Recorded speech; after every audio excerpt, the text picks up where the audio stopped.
Baik, Tribuners, dari Kabupaten Buru kita ke Kabupaten Maluku Tengah. Harga cabai di Kota Masohi turun drastis, kini dijual Rp60.000 per kilogram. Harga cabai rawit di Kota Masohi, Kabupaten Maluku Tengah kini dijual Rp60.000 per kilogram. Harga itu terpantau turun drastis dari penjualan sebelumnya yang berada di kisaran Rp80 hingga Rp90.000 per kilogram. Di Pasar Binaya Masohi pada Selasa 8 November 2022. Sementara harga cabai keriting dijual Rp15.000 per kilogram atau turun Rp25.000 dari pasaran sebelumnya Rp35 hingga Rp40.000.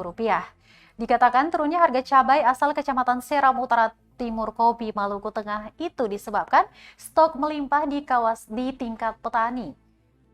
Harga ini lanjut lagi baru turun sejak seminggu terakhir.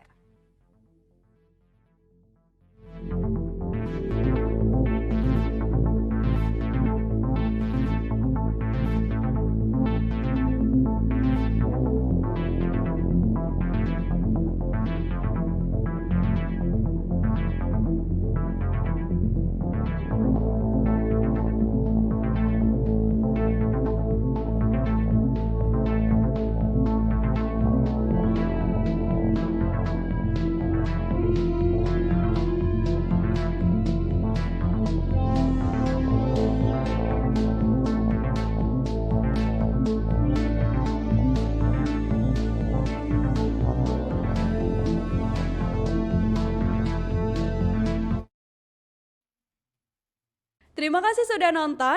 Jangan lupa like, subscribe, dan share ya.